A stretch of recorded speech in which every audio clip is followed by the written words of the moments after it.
Top five, top five, top five. So the topic, back with another top five this week's. We're unfortunately doing our top five based on the new Adam Sandler Netflix movie. It's like Hubie Halloween or something like that. Hubie. You know what it is? It is a lot of hogwash. But today we're doing top five horror comedies. He's going to tell us how it's done. So one of us, usually him, will start with our 5 and 4. The other do 5 and 4, 3, 2, 3, 2, and then we'll trade off number ones. We also have something called the Zemeckis rule, which just means that if we both have the same movie on our list, but one person has it 2 spots or higher, they will call out Zemeckis, and we'll save the conversation for that film to when we get to it on their list. And we might start off with Zemeckis because my number 5 is Beetlejuice. Right before we started this video, I told you that you were going to say a movie, and I was going to be like, crap, I completely forgot about that. But I like that more than my number 5, so I'm going to make a last-minute switch, and I'll just make that my number 5 as well. Because I want it on my list. I love that movie. What is your number 5? It was Happy Death Day. Oh, solid. But yeah, to me, this movie is...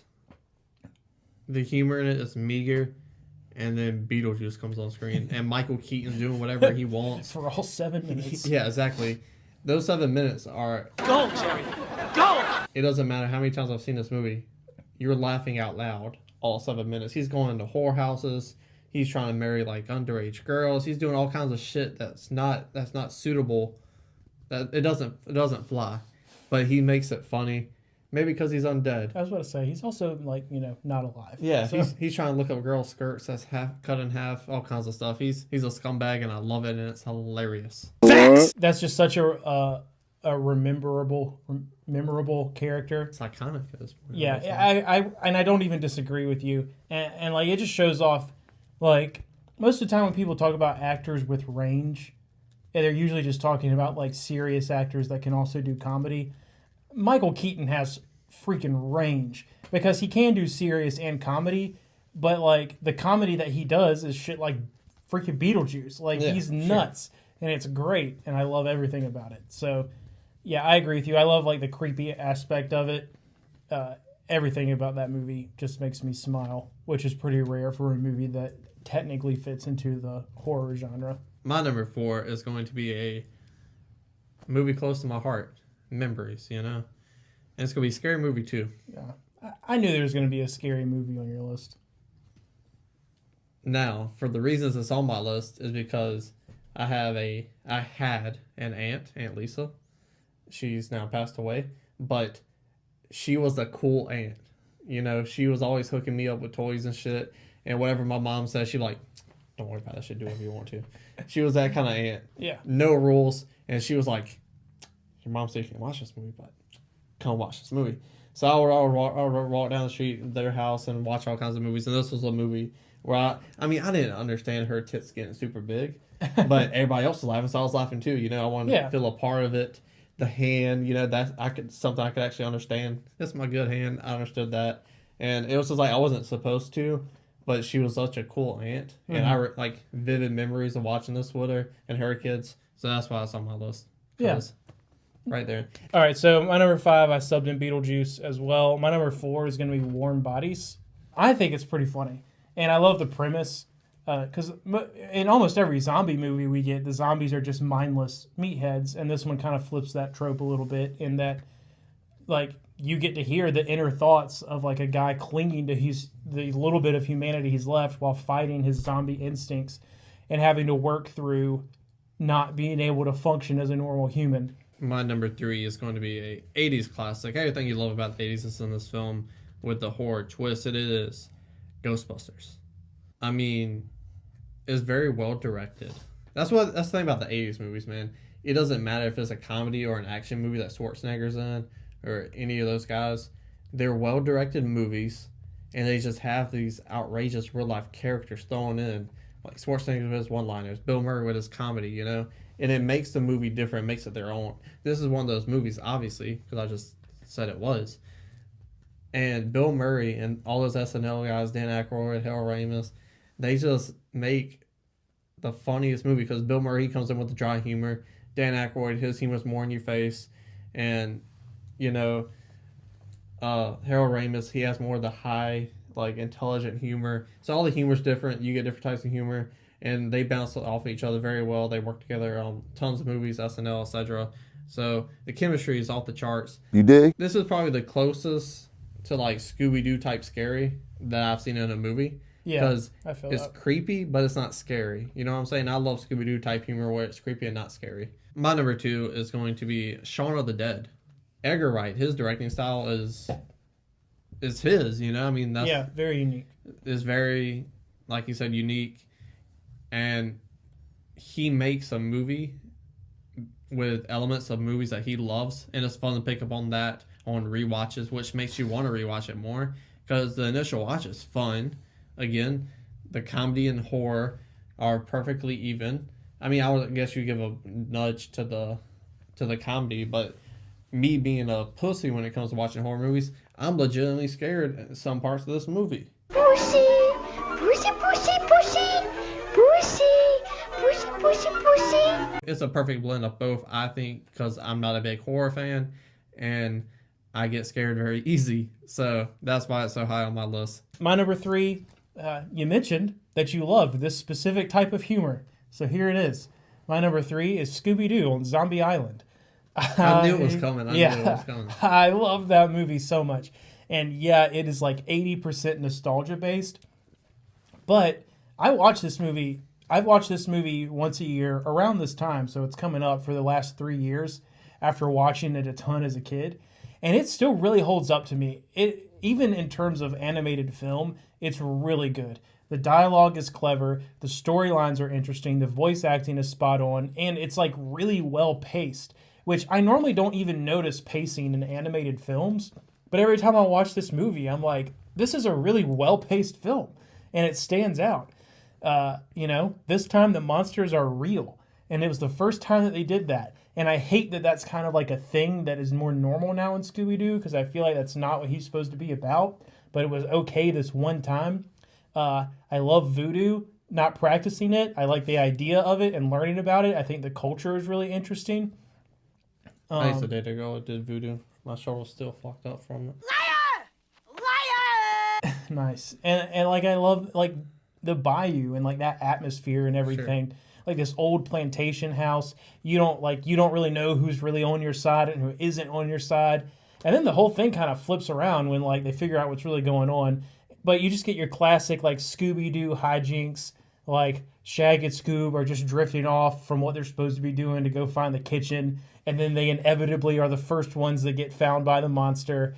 Like Daphne's in trouble for some random stuff.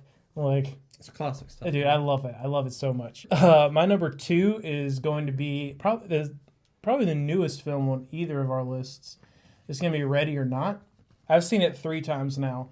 I saw it in the theater. I believe we saw it together. We saw it together in the theater, and then I watched it once with Miss Darby, and then I watched it again after that because I just really enjoyed it. Clearly, no debate. This type of like survival horror is really interesting to me, and also pretty much any movie where the characters are in just an incredibly dark, scary situation, but they are all also acting like weirdly casual about it. Yeah. I love that type of humor because it pulls the tension back for me, who is also a pansy when it comes to horror movies. But like the gags in this movie are pretty funny, but the dialogue is also really witty and funny in and of itself, like how not super serious it seems to be to everyone. And then the premise itself is just so absolutely ridiculous. And like I feel like Samara Weaving's character is one of the more badass female heroines that we've gotten in a film in a while. Yeah, for sure. And I love that. She's tough as fucking nails. She's as tough as the nail that goes through her fucking hand. She's probably the coolest one since Furiosa. Yeah, I agree wholeheartedly. Was that six years apart? I don't know if it was that far. 5? Yeah, I think 5. But yeah, I feel like that character doesn't get enough attention for like what she is, because she is an absolute badass, and I really enjoy that film. My number 1 is my favorite comedy of all time. I love Universal monster movies, so it's not the scariest thing in the world, but it's filmed like a horror movie, so I am counting it. I understand that. But it is Young Frankenstein. I 100% respect your decision. I couldn't call it horror. Well, it's filmed like a horror movie. I just couldn't call it horror. But I 100% thought about it, and while I was thinking about it, I was like, this is going to be his one or two. Yeah. Because he's going to put it on there just because he wants to, and he doesn't care if it's His actually personal favorites, bro. Yeah, and I'm not mad about it. Like, I'm not mad about it. I knew you were going to do it. I personally just couldn't call it horror. Well, you don't watch Universal Monster movies like I do, but it is filmed like a horror movie, so that's why I'm counting it. And it's fucking hilarious. Like, the whole Frankenstein thing, I love the story of Frankenstein, so to have this on there with him just being intelligent by the end of it, it's like, you can, like, teach this monster, and he's very highbrow with his comedy later on. He's, like, reading the Inquirer or the New York Times or some shit after he finishes off Homegirl. And she's laying there. She's like, can I have more? And he's like, no, honey. Whatever he says. It's incredible stuff. Gene Wilder is impeccable. His comedy is, for sure. And Igor, what a fucking lovable side character. That's one of the best Sidekick? Yeah, I guess sidekick. I was going to say, like, Henchman? No, secondary performance. It has a fucking Oscar Supporting for it. actor? Yeah. That's probably one of the best supporting roles of all time. If we ever do that list, it's definitely going to be in my top 5 for sure. But Igor is so, like, everything he does is hilarious. Like, I've actually used one of his lines on a chick, and it worked. I did the barking thing. I was like, and it worked. I did the whole line. We was watching a movie, so that might be why it worked. She probably like, oh, you got it from the movies. That's probably not creepy. I digress. Incredible stuff. Abnormal. It's hilarious stuff. One of the funniest movies of all time. And if you haven't seen it, you should definitely check it out. Number 1 on my list. I know what it is, too. What do you think it is? Zombieland. No. Listen, I enjoy Zombieland, but my taste in film is a little bit higher than that. Holy shit. I literally watched our fucking, what was it? 6.5 hours later. Our top 5 horror movies. Uh-huh. And this was, it was longer than I thought, apparently. So much changed in a year. And it was on your list, and you talked so highly about it. I was like, that's definitely was number 1. I love that movie, but there are a lot of horror comedies that I enjoy more. And one of them is a film that I have seen since we made that list, probably. And it's actually Clue. The reason I'm not giving you a bunch of shit about that is I think that you could... It's kind of a stretch that Clue is a horror movie. It's a thriller. Yeah, it's in the genre. Well, there's a lot of, like... There's some jump scares, and there's a lot of tension built because there is a murderer in the house. So it's really almost more like a mystery movie than horror. But I'm going to say that I feel like there are enough horror elements in there. Definitely enough comedy in there. Yeah, and it's definitely, like, very, like... It feels like a Mel Brooks movie. It feels like one. Like, the humor is very quick-witted and sexual. It's almost all dialogue-driven.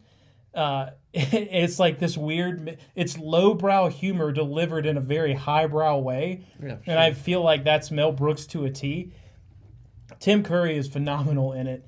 But yeah, just like there's a few sight gags and they're really funny too, but it's mostly just like the dialogue driven comedy in it that is just, it's very dry and it's also very suspenseful. Like you really aren't sure what's going on. But it's also just another one of those like everyone acting pretty chill in a terrifying situation.